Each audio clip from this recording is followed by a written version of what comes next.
it's really weird. It's a weird thing to say about Marx, but he becomes more anti-capitalist as he gets older. Like ants in a colony, organize the wealth into a socialist economy. A way of life based off the comedy. And all my comrades is ready, we can spread the scene. And all my comrades is ready, we can spread the scene. And all my comrades is ready, we can spread the scene. Welcome, Dr. Anderson. So my name is Johnny. Me is my co-host, Pat.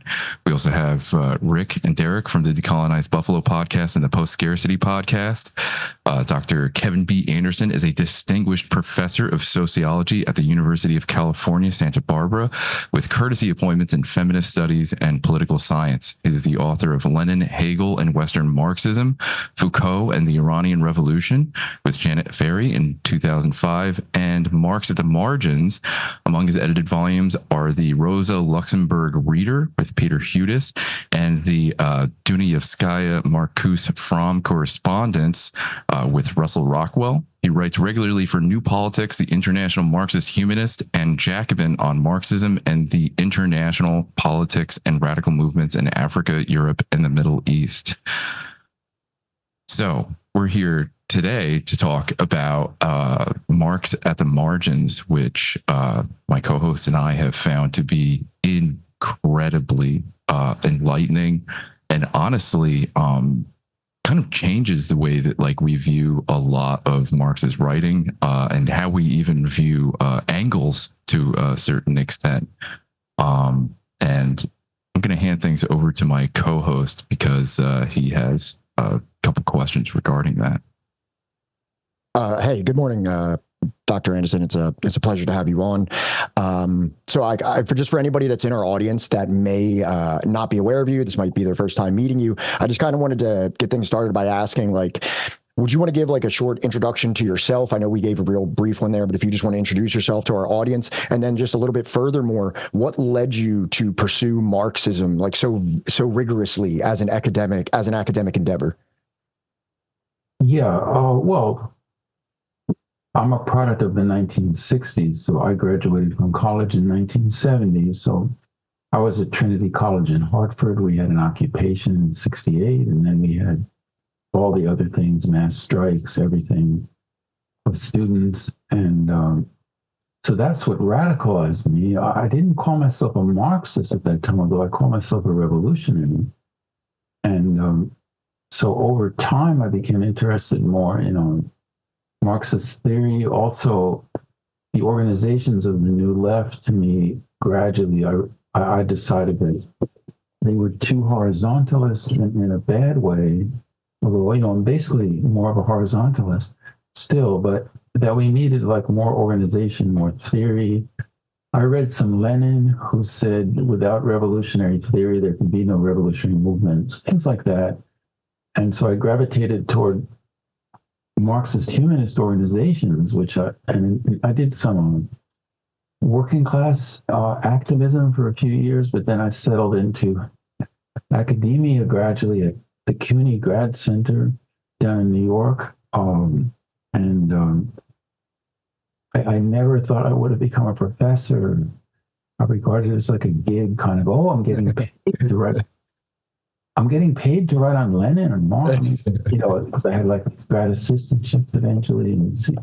But then sooner or later, it took a long time because it wasn't as though when I wrote my dissertation on Lenin and Hegel in 1983, email didn't exist yet, but there was this saying, my phone did not ring off the hook with job offers. I spent about 10 years, as an adjunct, as a lecturer.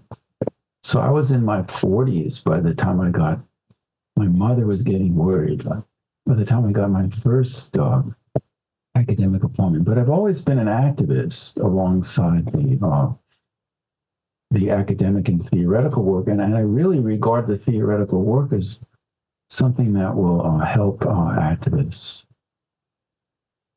Okay. Yeah. Amazing. Thank you so much for that introduction and that background. The next question I have to you, is specific on the book Marx at the Margins. So, just in case you weren't aware of our background or what we do on this, we do a live stream where we go through certain books, works of history, economics, philosophy, etc., and we go through them chapter by chapter, and we discuss them almost in like a live book club / live podcast type of setting. And we did this with your book Marx at the Margins. So, we had a very, I would say probably like more intimate than many people that read it, because we did it live. We did it as a collective thing. It was, and just like Johnny said, like we found it extremely influential, and it really changed a lot of our perspectives. Personally, I found the book to be like an incredible contribution to the discourse on Marxism, but I also found it extremely unique compared to other books that I've personally read on Marx or Marxism. It seems like your book highlights aspects of Marx's perspective, which seem to elude Marxism's both the most vocal critics and the most vocal supporters. Can you kind of explain why these aspects are so under-discussed, or these writings are so esoteric compared to the more orthodox interpretation or the more well-known writings of Marx? Yeah, well, I mean, just as an example, I can remember about 20 years ago, I was at Northern Illinois University, and they were having, 25 years ago, they were having what we now call DEI. So the faculty were getting trained in that. So they approached me, they said, will you help train them? And I said, okay. And they said, well, you're a Marxist, so we want you to talk about class. But I actually said, I haven't ever written that much about class or economic inequality. What I've written a lot about is Marxism and gender and race. Well, no, but we have covering that. So we're in this situation, okay, for activists, and it's like, oh, well, if we want to talk about economic inequality, I guess we should talk about Marx. If you want to be to the left of Bernie Sanders or something like that. But, as far as Black Lives Matter, I mean, that's like a whole different thing. LGBTQ, that's a whole different thing. That would obviously, the environmental, that would obviously not have anything to do with that. And then since those, it's probably less true today but 20, 30 years ago, it was like, well, class, is that even important anymore? So, Marxism was becoming just like a quaint kind of thing, if not a dangerous, nasty kind of thing, which it always was. And then the Marxists, they tended, I was involved in the Marxist section of the Sociology Association in the 90s, and I became chair. I think it was the 90s early 2000s. And I proposed a session on race, class, gender, and Marxism. And they were like, we got it through, but it was like by like one vote or something, because like all those other liberals are discussing that. They would normally have a session with a title like Back to Class, something like that, Okay. Which is good. But the very people you want to reach, like if you think about all the young people out there right now in the Palestine movement, is class the main thing that they're thinking about? So you just want to be part of the debates that are going on in your own era. Okay, great. Amazing. Thank you for that. So I have like other questions that are way more specific to the book. I wanted to go through the broad ones first because I know we have limited time, but I could talk to you for hours at this point, but I'm going to pass it over to Rick and Derek so that we can make sure that everybody has, equal participation in the discussion. Yeah, Derek, you can go first. Would you mind going, Rick? I'm just going to bring something up real quick. Sorry. Yeah, so Mr. Anderson, Professor Anderson, my question is, what would you say for those people that say that this book distorts Marxism?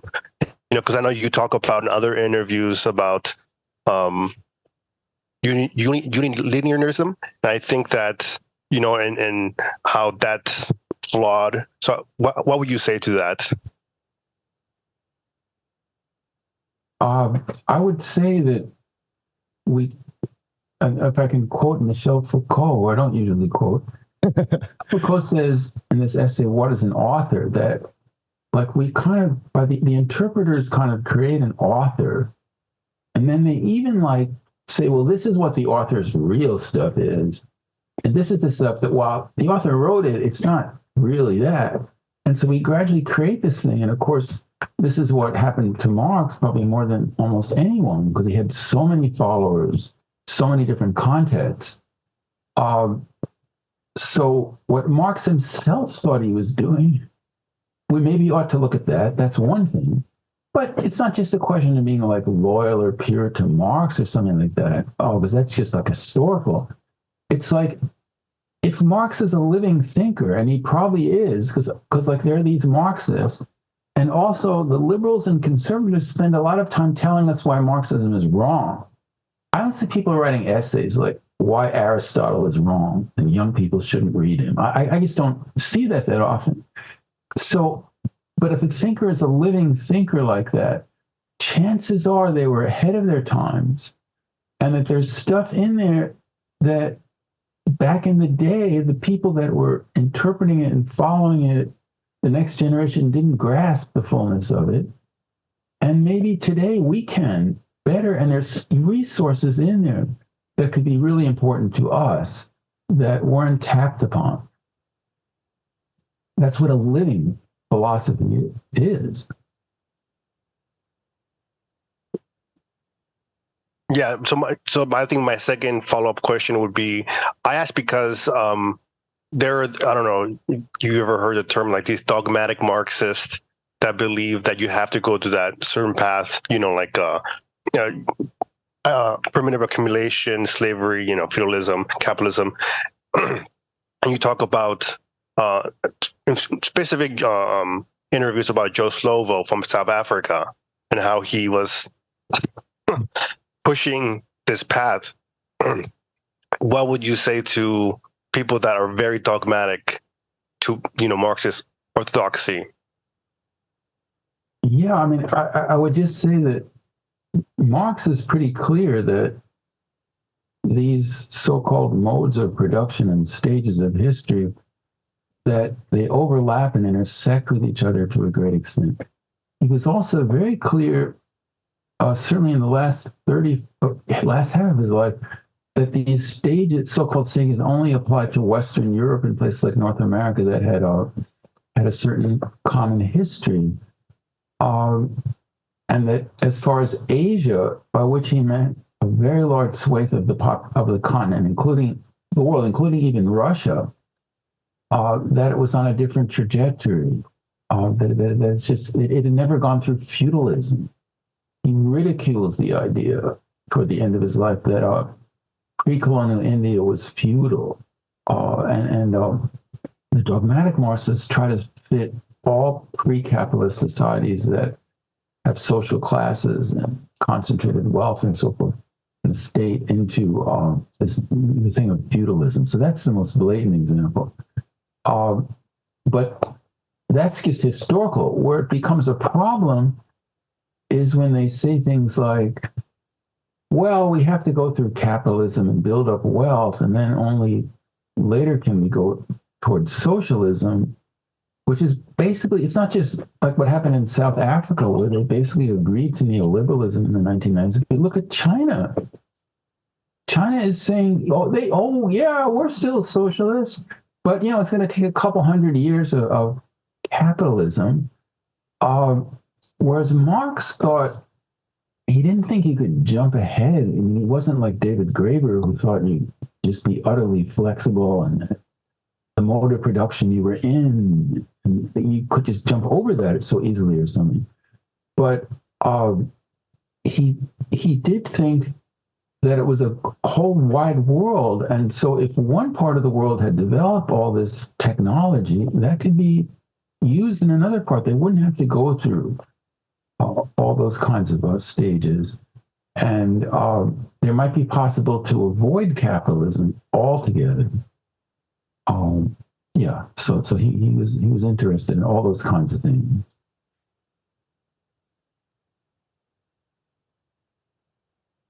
Derek, I think you're up. Yeah. So sorry, I can't find the question here. But I was wondering if you could elaborate on the horizontalism you mentioned earlier, because you mentioned it earlier.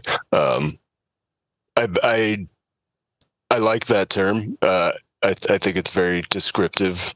Could you, just possibly explain that, like, for people, what that might mean? I guess it's what we're talking about, right? Well, I mean, I think we can see it right now in the encampments at the universities, but over the past 10 or 12 years, we've had so many of these movements, like in Egypt and Tahrir Square would be the most dramatic example, because that actually succeeded in overthrowing the government. But the people in the square and these groups like the April 6th movement, which were horizontalists in the sense they said, we don't want to be hierarchical. We don't want to have like a leadership. We want the people themselves to run things. Meanwhile, the military had an organization. The Muslim Brotherhood had a pretty big organization too. So as soon as elections were held, as soon as the political system opened up and you could actually organize openly, those groups overwhelmed these other ones. And that's part of why they lost out. So I think that in addition, I'm a strong in favor of spontaneous horizontalist movements. I think they can even succeed in overthrowing governments, as we saw once in Egypt. A lot of actual revolutions are not organized ahead of time by parties. Like the French Revolution of 1789 is the most prominent example. But to build a new society in a positive way, you need organization. And it's a really good idea if you have organizations around that are trying to formulate things. I mean, for example, while these aren't socialist organizations that are thinking about a totally new society, it's Jewish Voices for Peace and what is the Palestine on the campuses? Students, SJ. I do not know offhand. I apologize. Yeah, the Palestine organization is on every campus in the United States. Mm-hmm. If those groups hadn't been organizing over the past 3, 4, 5 years, it would have been a very different kind of movement. It would have had a lot more trouble spreading as widely as it did, getting as much support as Students for Justice in Palestine. Yes, that is. Sorry. So speaking of, I think Pat had a question in regards to that. I do actually have two questions as a result, as like kind of like a connection between the writings in Marx in the Margin and maybe the current situation in Palestine. And one of those was, I believe, and I apologize if I'm getting the date wrong, it was one of the revolutions of 1848 where Poland was attempting to emancipate itself. I believe you referred to this as a litmus test, or Marx viewed this as a litmus test in like European society. That was an example of like where you stand on the political spectrum. Like essentially, like, you know, if you're not in support of Polish liberation, then you're not actually on like this leftist, you know, part of the spectrum. Can you draw any similarities between that and like, because it kind of feels like Palestine is that conflict of my time, you know what I mean? If that was if Poland was the one of Marx's time, it feels like Palestine is the one of my time. Can you like talk about any similarities between that? Yeah, because there were other struggles that were very important. For example, Ireland was very important. Right. But Ireland was off at the edge of Europe. It mainly concerned the British, and then maybe the French got interested in it a little bit. Whereas Poland was right in the heart of Europe, surrounded by Russia, Prussia, and the Austrian Empire, which were three of the big powers at the time. And so anything that happened there was like just became part of the global power competitions and so forth. And for other reasons as well, the Poles have been at it longer. They had a more cohesive national movement that had exiles all over the world and fought in a lot of the revolutions. I mean, they were part of the Napoleonic Army. They were part of a number of other revolution moves, including the Paris Commune. So this was a cause that got taken up. and not everyone agreed with it. Like Jean-Pierre Proudhon, the utopian socialist, he supported Russia. So in addition to having a wrong-headed idea of socialism, this is a big deal. It would be like, going around saying, I stand with Israel, but I'm a socialist and I'm a Marxist. It's a hard thing. So that was a big thing back in the day, as far as the divisions within the left. And so it just got taken up as a cause. It was a workers' cause in the sense because Russia, a much bigger power, relatively speaking, than Israel is today, Russia was involved in crushing every revolution of the time. They were the CIA, the United States, whatever, in Latin America. That's what they were like. We found that very interesting reading that. Immediate enemy. Poland was like this soft underbelly, if you will, of the Russian Empire. So when the workers, in Paris in 1848, there was the big democratic revolution in February. Then in June, there were the June days where the workers took up the barricades. And two of the main slogans you'd hear on the streets were "Abat la bourgeoisie," down with the bourgeoisie, obviously, and "Viva la Polonia," because Russia, they kind of had this idea that if their own government started to totter, Russia would be happy to send like 20,000 troops in to help restore order, because that's what they did, in fact. In Austria and Hungary, they sent, I think, 200,000 troops in to crush the 1848 revolution. Yeah, he referred. Oh, I'm sorry. Were you going to continue? Oh, I'm just saying that I wrote those lines 10 years ago, but I think they're really truer today. And I'm glad I wrote them then, because you see these people like, I don't know, like Jerry Seinfeld, who kind of had a slightly progressive tinge, or the dean of the law, Chemerinsky, the dean of the law school at Berkeley, that senator in Pennsylvania, he ran as a progressive, and he wears Fetterman. He wears like shorts, and he's like a man of the people. Yeah, he's been pretty disappointing. Yeah, so it really exposes these, and frankly, Bernie Sanders. Well, he already did it with Iraq and Yugoslavia, though, right? Like he kind of already showed his colors in that respect, even prior to the current conflict in Gaza, right? I wasn't aware of that as much as you are. Yeah, that what's broke apart his relationship with Michael Parenti was his vote on Yugoslavia. Yeah, well, I had a different view than Michael Parenti. But oh no, Bosnia had a right to self-determination, but right. No, and actually, I think that's one of the most valid criticisms of Michael Parenti is some of those Yugoslavia writings are a little bit regrettable. But if we want, I do have another follow-up question to that comes from the lens of the current conflict in Palestine. It's somewhat, or unless Rick or Derek, I don't want to hog all the time. Do you have anything that you'd like to put in at this point? No, I can wait. Okay. So another thing is obviously with everything going on currently in Palestine, there's certain historical figures and certain academics that are becoming more and more popular, or at least more within the discourse. And one of those I would say is Edward Said. I'm actually completely coincidentally in the middle of reading his autobiography or his memoir called Out of Place. And actually Edward Said has a significant part of Marx in the Margins where we kind of talk about Edward Said's charges of Orientalism that's implicit in Marxism. Can you kind of just talk about the critique from Edward Said and how that holds up to the things that you've written about and the things that you've cataloged?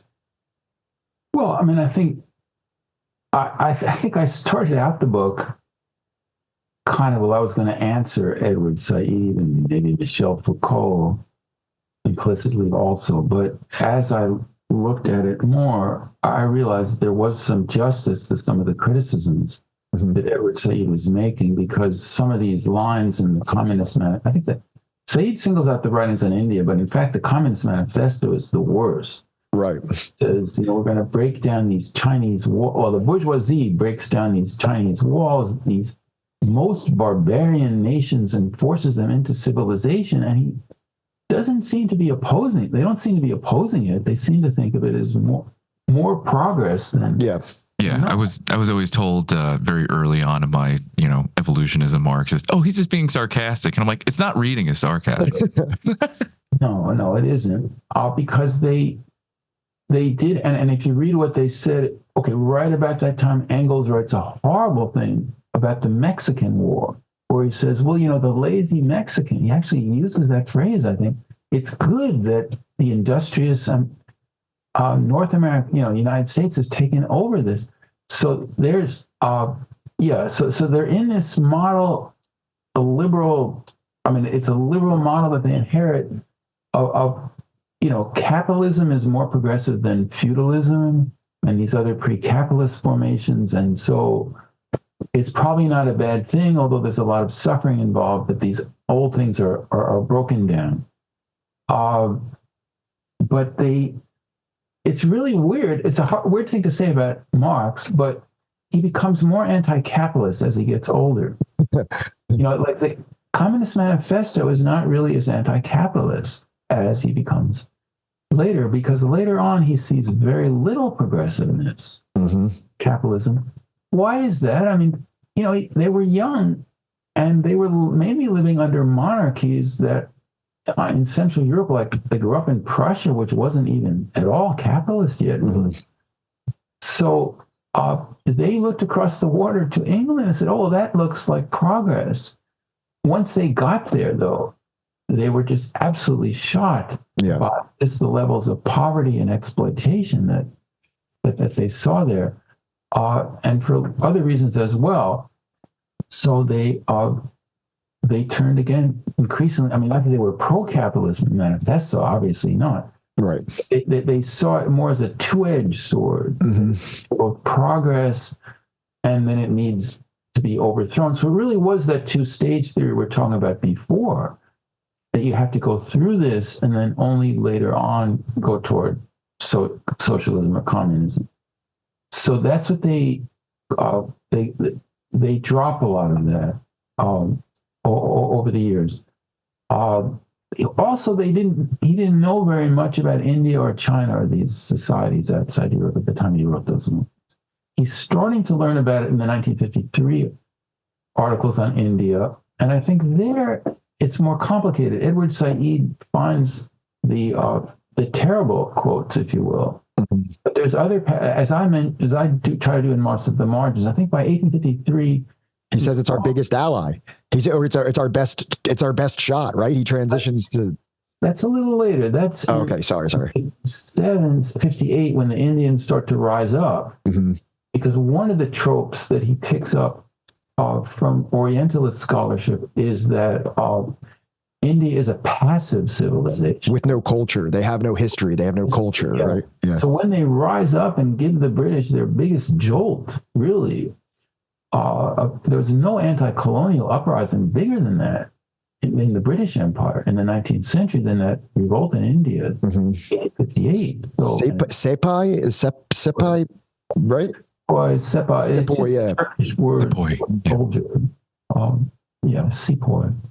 Can I ask you something real quick? Would you say in that regard, like especially when he's investigating, other cultures regarding like India and such, that he's like you said about Said finding like the most problematic comments that he made, that he's kind of victim to Marx specifically, falling victim to whatever information is available to him at the time to examine of other people and their kind of maybe bigoted like examinations of these other people of Asia, of North America, of Of course, that's true. But it's also true that the accounts he's reading of the working class inside England also have all those class prejudice drip with condescension, a lot of it. So it's a question of whether he's able to critique in a dialectical manner. And what's missing because in 1848, he talks about how, well, the workers are suffering a lot too, but there's going to be a boomerang effect where capitalism, they're going to rise up and overthrow capitalism. And the working class is constituted by capitalism, right? But in India or China, it's like, well, the British are coming in, they're bringing all this stuff, but there's no sense of that contradiction inside Indian or other societies outside Europe at that time. But by this revolt of 1858, they start to think about that. And the first one that Marx and Engels actually is the Chinese, the Second Opium War of 1856, where they side with the Chinese, whereas all those lines in the manifesto, those horrible lines, those are actually probably about the 1842 First Opium War, where the British went into China and smashed up the place and forced the Chinese into like free trade imperialism. Mm-hmm. Yes, they're quite free. Yeah, exactly. Yeah. Okay. So just to kind of follow up with, you did bring up Engels earlier, and this is actually one of the more specific questions that I want to ask about Marx at the Margins, because I have to tell you, reading your book has fundamentally changed the way that I view Engels. And, I have my Engels back here on the bookshelf. I've read, several of Engels' more, notable works. But reading you, the Slavophobia that you highlighted in Engels' life, and tell me if I'm being hyperbolic here or not, but honestly, some of those quotes about Slavic people holding back the progress of Europe and things like that, it almost seems Hitlerian. You could almost attribute that to Hitler and it wouldn't even seem necessarily out of place. I've found that kind of very hard to stomach in how I viewed Engels. Can you kind of just talk about why maybe that's so under discussed, or why just give some context to that? Well, they obviously made an exception for the Poles. True. Well, they almost didn't consider Slavic. It was kind of right. in a weird way. They hated Russia. They looked at Russia as the principal anti-revolutionary, counter-revolutionary force in Europe at that time. Yeah. What it goes back to is, again, these 1848 revolutions, where the Slavic peoples were living under either Ottoman or, the South Slavs, let's say the Balkans and so on. Mm-hmm. They were living under either the Ottoman Turks or the Austrian Hungarian Empire. So they were restive. Russia appealed to them through the Orthodox Church, just through linguistic and cultural ties. And so this movement of pan-Slavism that exists in the 19th century up and through the 20th, it's a pretty reactionary movement politically. So they kind of labeled all of these people as, well, they're pan-Slav, they're reactionary. And during the revolutions of 1848, there wasn't a lot of participation on the revolutionary side from these populations. So they kind of got labeled counter-revolutionary. And then all this racist, ethnocentric stuff gets thrown in. There's a guy named Roman Rosdolsky. He actually wrote a whole book about this. It's a pretty famous book. So this is a fairly well-known thing in the Marxist literature, especially Engels, but Marx and Engels on pan-Slavism. And obviously by the 20th century, when this was an area of the world where the communist movement was growing quite rapidly, it was a tough, they had to deal with it. And they just said, well, they didn't really, they said, this is not really stuff we can use today. Got it. Rick, I believe you had a follow-up question that you'd like to contribute. Yeah, I think. Oh, go ahead. Sorry. Vladimir Putin is using some of these kinds of arguments, right now about, the need to restore Russian sphere. And Alexander Solzhenitsyn, in addition to being reactionary on a whole bunch of issues, he was really a pan-Slavist who believed there was a Slavic soul. Like a master race, like Slav. This is I guess in its most extreme form, it could be.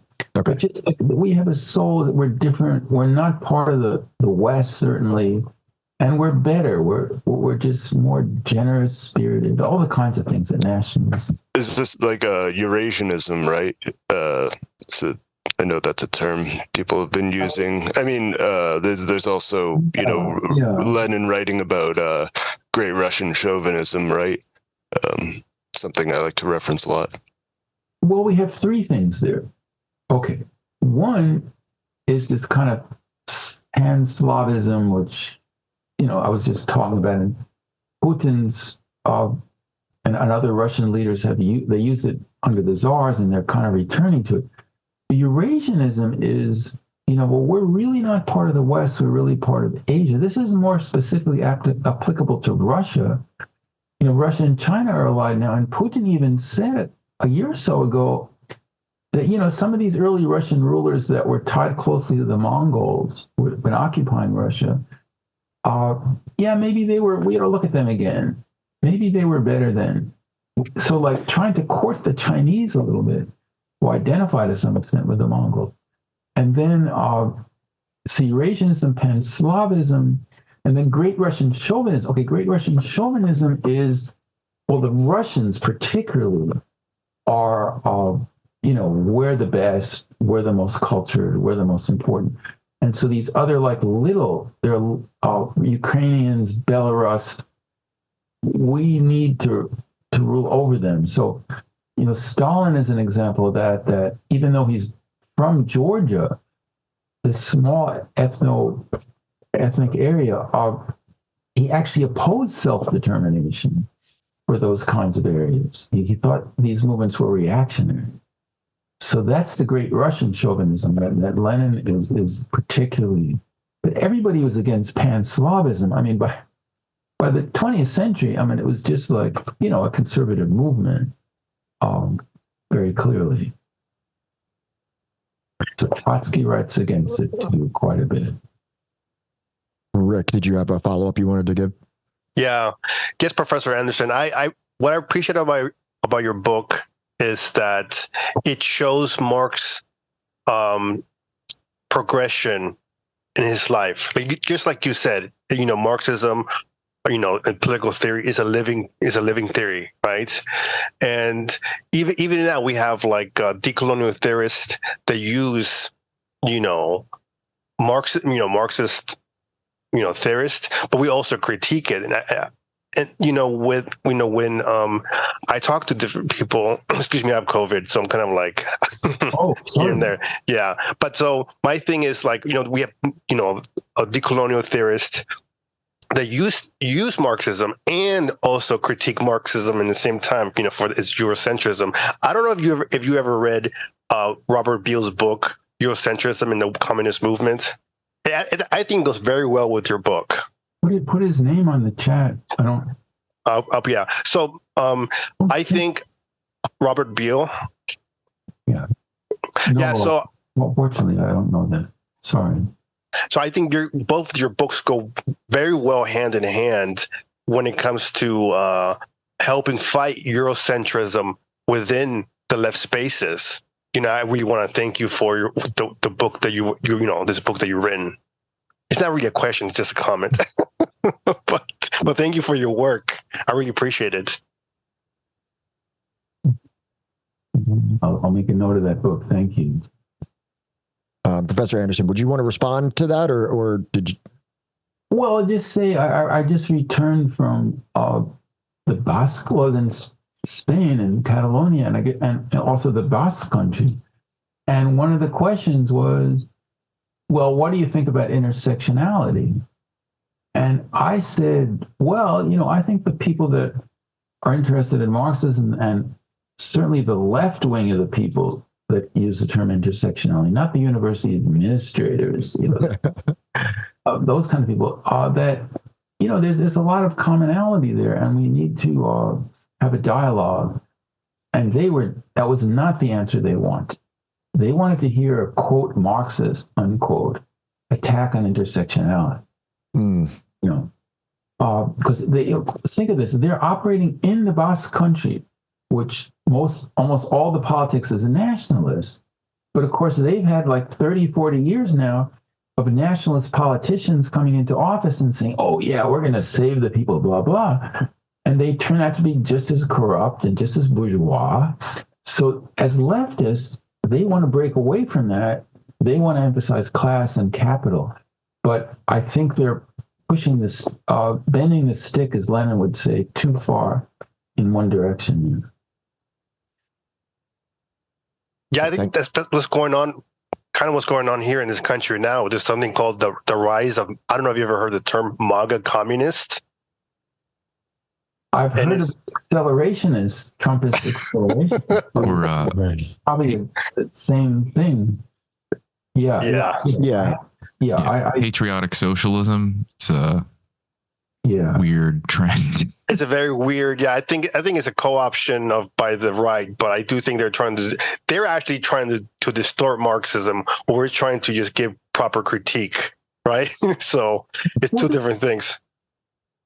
I mean, at its best, if you want to be more generous a little bit, you could say that it's a part of the weakness of the left in this country. So 100%. I think it's about 1962. William Appleton Williams we all read this in the 60s, The Tragedy of American Diplomacy. I don't know if you've ever heard of that book, but it's a great critique of U.S. imperialism when at a time when there weren't that many books on that. But what is his conclusion? The left is really weak. So we've got to unite with the isolationist right if we're going to do anything serious to undercut or oppose imperialism. So it's really it's the same thing among those who aren't just like outright racist. And because, you get on the left, we start with Engels and his writings. I mean, it's not like being a Marxist makes you immune to racism. I mean, you look at like some of the comments by Comrade Slavoj Žižek on immigrants, or there's a Wagenhut party in Germany. I don't know if you've heard of this, but they broke off from the left party, and they think the left has isolated itself from the working class, which is true. But what the solution is to we got to oppose immigration and all this environmental bullshit. Yeah. Not be like, the coffee house left, but be like, right. So this is a real danger for us. But it's not entirely new. Yeah, I think there's a reason why the second that elections were held within Slovenia, that Slavoj Žižek ran as a liberal Democrat, I think was the party that he ran under. So this is not like a new thing in that regard. I remember him saying he still believes in Europe. In this, I don't remember in what context, but I guess some sort of wanting to rehabilitate Europeanism. I've heard some interesting stuff from Zizek. Yeah, so we don't leave him just having trash Zizek. I'll say that of any of these big academic, intellectual type radicals of the last 20 years or so, he has done a lot to say, Lenin is not simply a criminal. We need to read and take Lenin seriously. And he's really pushed on that and helped make it possible to discuss Lenin again. Nice. I'm not trying to discount his earlier work. Can I actually, do you mind if I ask another question regarding something from the book? It's a very specific thing that I wanted to just a little bit more context on, because me and Johnny have discussed this a lot, and it has to do with Marx's writing about the Civil War, the American Civil War. And this is something that I've always kind of wanted a little bit more context on, or maybe just your opinion, right? So when referring to the American Civil War, Mark offers an enthusiastic support of abolition and black liberation armies, arming freed slaves to go down into the South and essentially liberate slave plantations, which I'm sure at the time would be considered very progressive and on the right side of history in a way, but also in the very writing that he proclaims his support for these types of liberation movements, he uses the N-word multiple times, and not only uses the N-word, but I think in your writing, you gave the context that it was all in German, the entire writing, and then it was the English N-word in it. And it's I guess what me and Johnny were trying to figure out is that, how, it seems kind of contradictory. You're using this racial slur as you're proclaiming enthusiastic support for the liberation of these people from enslavement. And I guess we kind of theorized that maybe he was reading at stuff and he came across it. Maybe he didn't know the weight or the context of the word. Can you kind of give your theory about why that victim of his sources rather than his own? No, I don't think. I think it's too easy. I think correspondent for the New York Tribune, which was a semi-abolitionist newspaper, which is not the N-word, and then way. He was familiar. Okay, there's about 8, I think, cases of this. 7 of them are like, the translators try to be nice to Marx, so they say single black regiment would really undercut the nerves of the South. It would really unhinge them and stuff.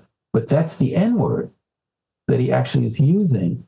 So if in those contexts, I think it's a little bit the way, someone like, if we want to excuse it, we could say a little bit like Malcolm X used that word, or rappers, to represent not the like more middle class, educated blacks like Frederick Douglass, but the really like down working class, not house slaves but field slaves. So right. You could say that. You could also, and you can't say it's just in private correspondence, because this is actually in some articles that he publishes in German. It's also in the Grundrisse, by the way, which they clean up as well. That when he talks about the Jamaicans, he actually uses it. Really? But then there's one case where he's attacking Ferdinand Lassalle, where he uses both anti-Semitic and the N-word against Ferdinand Lassalle, who was like a rival socialist that had some authoritarian tendencies in Marx's eyes, and also was not supporting the Civil War. So he attacks Lassalle, uses the N-word because of Lassalle's dark complexion and frizzy hair. Lassalle was Jewish, but from further east, probably in his origin than Marx, and so he uses the N-word and some nasty anti-Semitic in a letter to Engels about Lassalle, who had just been like visiting his house. So that's the really awful example. But Marx was not above the personal prejudices of his time. Right. He was a human being. He was probably progressive compared to some people, like even just his support for abolition. But go ahead, Derek. Yeah, he was definitely part of the more left wing of the, his sentiments were toward the more left wing of the abolitionists, like Wendell Phillips, who later joined the First International and was critical of Lincoln. What August Nimps, I'll just throw this out. August Nimps, with another author, has a book coming out on Marx, Frederick Douglass, and slavery in the Civil War. It's going to be the definitive account of all this. It was like a 300-page book coming out. Oh, man. That sounds amazing. Have him on, maybe. And his co-author, I can't remember the co-author's name. But they show a very interesting thing. Frederick Douglass was a revolutionary against slavery. He was willing to support violent uprisings, go all the way to the limit. But Frederick Douglass was not opposed to other forms of private property. Therefore, Frederick Douglass was not among the supporters of 40 acres and a mule. Did you know that? Did they tell you that when they quoted Frederick Douglass? No, he was also like a light skin, mixed. I know he was like very much not, like a field, a field Negro, if you will. I'm black, I can say that. Yeah. I was like, We should clarify that. We should clarify. Well, Thank you for that, Derek. I mean, he wasn't enslaved, but he was more of a house. He was not in the field most of the time. He was skilled in skilled work. That's true. And he escaped, of course, and wrote all those autobiographies. Mm-hmm. Important figure in our history, but yeah. Just wanted to give some context for the listeners. It makes things make a little more sense. I'm sorry, I forget what I was gonna ask now. I have a comment while you think about that, because I think this is really important to kind of highlight that theory is a living thing. Like, just like you said, it's very cool that you said that, but like not one person in theory is like, everybody has flaws, right? Everybody has flaws. So there, go ahead. Oh yeah, that's what I was going to, or really just comment, is that this is why I like to, to combat the dogmatism that we seem to struggle against in,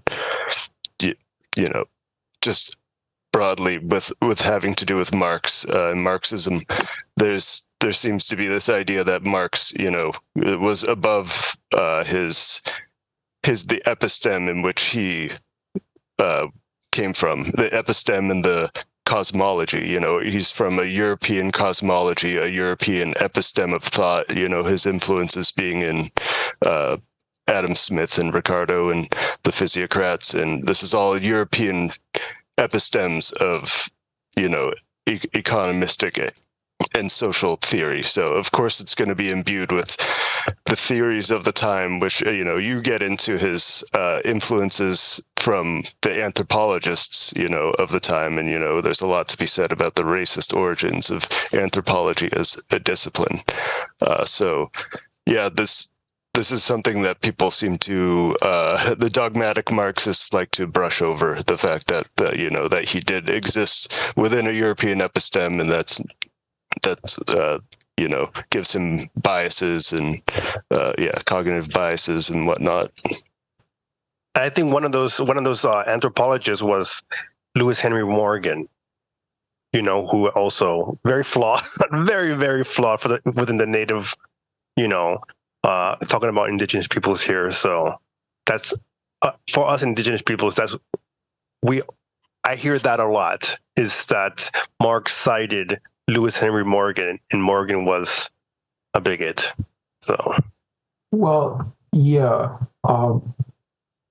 it's actually Engels that is more uncritical of Morgan. Marx, because I've studied this a lot, and I have another book coming out called Marx's Revolutionary Roads, just about his last years, very heavily on his notes on Morgan and these other anthropologists. And Marx was more critical. Engels, at Marx's funeral, he said Marx and Darwin, and then in other contexts he said Morgan. So Darwin and Morgan, Engels thought, had created a historical materialist point of view independently of Marx. There's no evidence that Marx thought that about either. There's a nasty footnote about Darwin in Capital that people don't pay attention to. And then as far as Morgan, you can see in the notes some criticism of Morgan. But I just finished reading this book. It's an attack on archaeology and anthropology. It's let me give me one second. Stefanos Gerolanos, The Invention of Prehistory. I don't know if you're familiar with that. It came out a few weeks ago. No. Sounds right up our alley, though. Kind of an Edward Said Orientalism type book about the whole science going back to Rousseau, about prehistory, so on. And Morgan is in there, although Morgan comes off better than a lot of the rest of them. But this allows me to return to Edward Said for a moment. This guy says, echoing Edward Said, that one of the results of all this stuff they were doing with the museums and so on was this led to colonialism and imperialism. I think that's a tad idealist in a bad sense. Like, it's true that some of these French novels around Napoleon's time were Orientalist, Chateaubriand, but I think imperialism was mainly motivated by economic and political factors.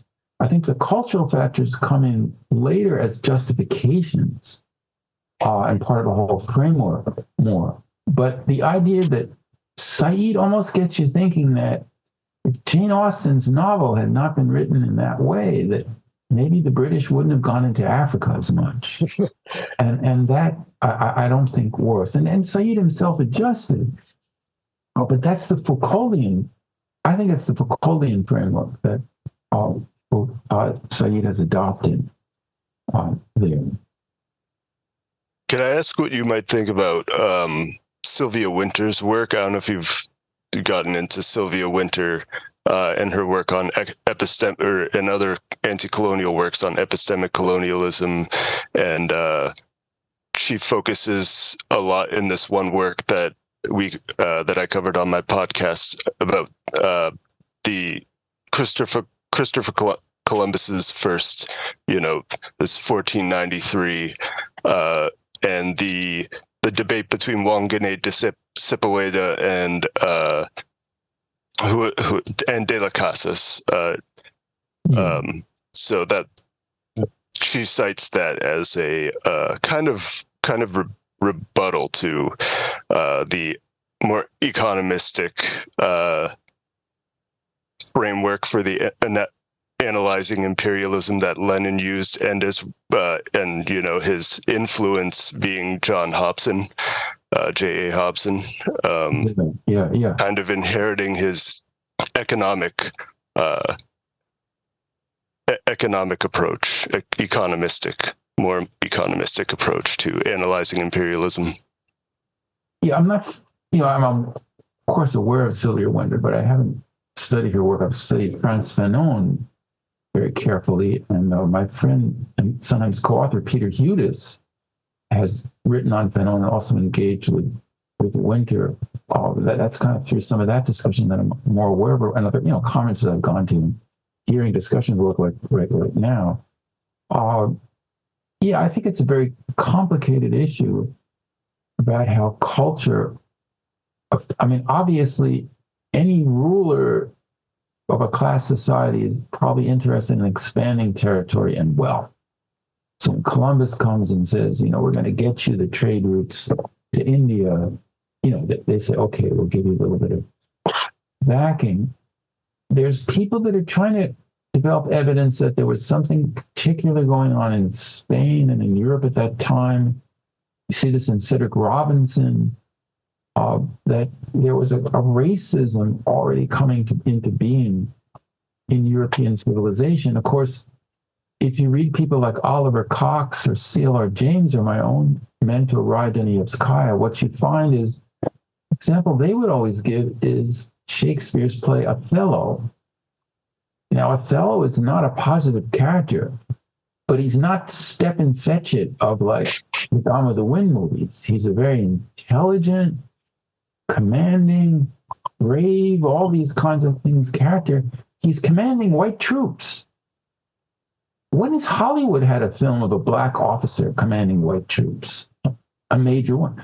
So, and they point out that by 100 years later, Othello had to be performed in whiteface because British audiences were no longer capable of comprehending having a black person in such a position. So that's the change. So that's about 1600 that Othello's. Now, Britain is just starting to get into imperialism and slavery under Elizabeth. So it's the argument then is that the racism as we know it kicks in over time after the economic and political fact of colonialism is established. For the most part, obviously it uses resources that are inside the culture already, such as Christians are superior to non-Christian. It uses all those kinds of things, obviously. I know we had you for, I know we had about an hour of your time. I don't want to sit here and, keep going. I mean, if you need to go, I think Rick may have had one more question. Yeah, but go ahead. Okay.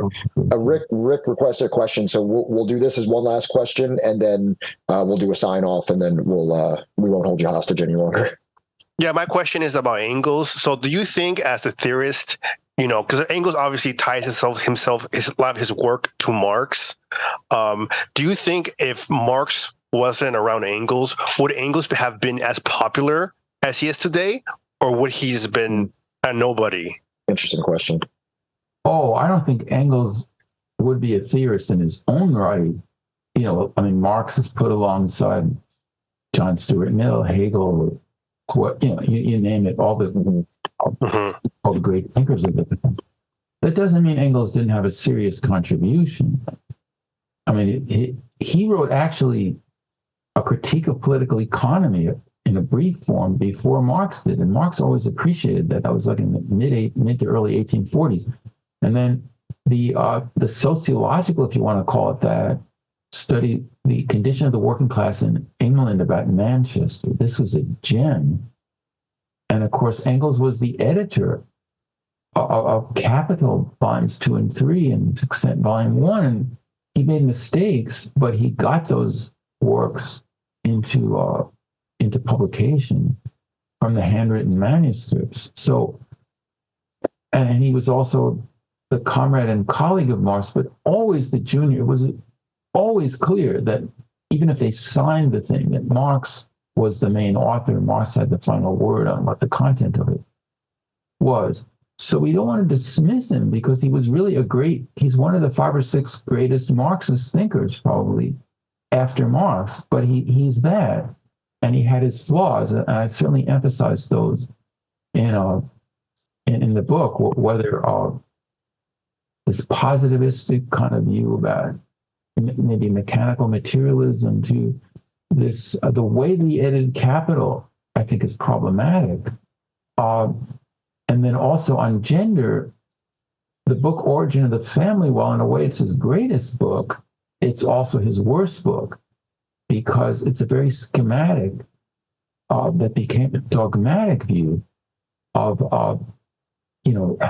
women's liberation, if you want to call it that, in the sense that it was so directly tied to class and to the state that gender became subordinate to these other dimensions. And so the implication was that there wasn't much point in having an independent women's struggle because it was so tied to the state and to the property forms. And so unless those were uprooted, women couldn't be free. Well, that's true, but that's different from saying it's inconsequential or less important to engage in those kinds of struggles, because sometimes in certain contexts, women and gender issues come to the fore, are the most important one. You look at the uprising nearly almost 2 years ago in Iran in the fall of 2022, women are in the forefront, and it's also women from oppressed ethnic minorities, the Kurds and Baluchis in particular. And so you have an essentially revolutionary uprising with women in the forefront, supported by men, though. And that's, so you just don't know what are the various oppressed groups and forces are going to jump to the forefront. I think as Marxists, though, we have to say that unless the working class comes out, you're not going to be able to actually succeed in overthrowing this. And that was one of the big differences with the Arab revolutions, because there was that point in Egypt when they were surrounding the square, but there were people from the most impoverished neighborhoods of Cairo that were coming across the bridges and joining the movement. And they were the same people who were in the army and so on. And if you look at the casualty, there were about 800 people killed in that week, when Mubarak was overthrown. And they've done surveys of this, and almost all of them were working class young men from families that were not known families, not known activists, or any. So if a revolutionary movement can galvanize that part of society, then that's what's necessary for the actual victory. And then, of course, there's a whole other question about how you construct a new society in a positive way afterwards. Okay. Well, we've been going a little over an hour now. We certainly don't want to abuse your time that you've graciously come here to spend with us. Before we go, though, just, do you have anything that's coming out or ongoing that you would like to let people in our audience know? Your book coming out, any kind of like blog or anything that you contribute to where they can keep up with you, or if they're interested in learning more? Well, I invite everyone to subscribe for free to imhojournal.org, which I write for regularly, and I have colleagues and comrades, and I'm one of the main editors of that online journal too. And then I have 2 books coming out. One is not new. It's a collection of my essays on the Iranian, Middle Eastern, French uprisings and revolutions that I've been writing about. It's Revolutions and Resistance of the 21st Century. That's coming out in a few months. And then in a year or so, a little over a year, volume 2, in a way, of Marx at the Margins, Marx's Revolutionary Roads, Colonialism, Gender, and Indigenous Communism, where I'm looking strictly at his late writings and particularly those notebooks, but I'm also returning to the Irish revolutionary movement and the intersectionality of ethnicity, ethnic and class oppression, and revolutionary subjectivity. Both of those sound absolutely incredible, and hopefully, when they are published, we'll maybe do the same thing. We'll read them on stream here, and maybe we can revisit with you for an interview to further contextualize some things that we read in those works. Okay. Thank you very much. I really enjoyed this, and I'm just amazed that you gave such rigorous and detailed study to my book from. Oh, we're all like that. We, Pat and Derek, are two like very detailed dudes. So yeah, I absolutely loved it. But the thing is, I was like, that attention to detail and like that level of analysis. I literally can't do that to something that doesn't grip me in a way that like leads me to like really run down specifics of it. So as much as I'd like to say like that I did all that, it's really because your book was that interesting to me that I was willing to do that. So I appreciate you writing it and putting it into the contributing that to the Marxist discourse. Well, Johnny, Pat, Rick, and Derek, I really enjoyed this conversation, and thank you very much for this opportunity. Thank you. It's an honor. It's been an honor. Thank you. Yeah, we're excited for your books. Thank you. Absolutely. Have a good day. Goodbye. Thank you. Thank you. So we're going to find those links. You can find them in the description of this video or the audio that you may be listening to. We are Pat and Johnny from Subversive History. You can find us at twitch.tv/Subversive History. Rick from the Decolonized Buffalo podcast, wherever your podcasts are found, and Derek from Post Scarcity podcast, which can be found wherever your podcasts are found. La salam. See you soon. So don't run around here trying to make friends with somebody who's depriving you of your rights. They're not your friends. No, they're your enemies. Don't treat them like that and fight them, and you'll get your freedom. My repertoire is USSR. Be a low style, got thrown out the car. Rise for subversive plots. They'll call you an extremist or subversive or red radical. Rise for subversive plots. Red radical. And fight them. Capitalism and democracy. Capitalism and democracy are not synonymous. We group us up like ants in a colony. Organize the wealth into a socialist economy. A way of life based off the common needs. And all my comrades is ready, we can spread the scene. And all my comrades is ready, we can spread the scene. And all my comrades is ready, we can spread the scene.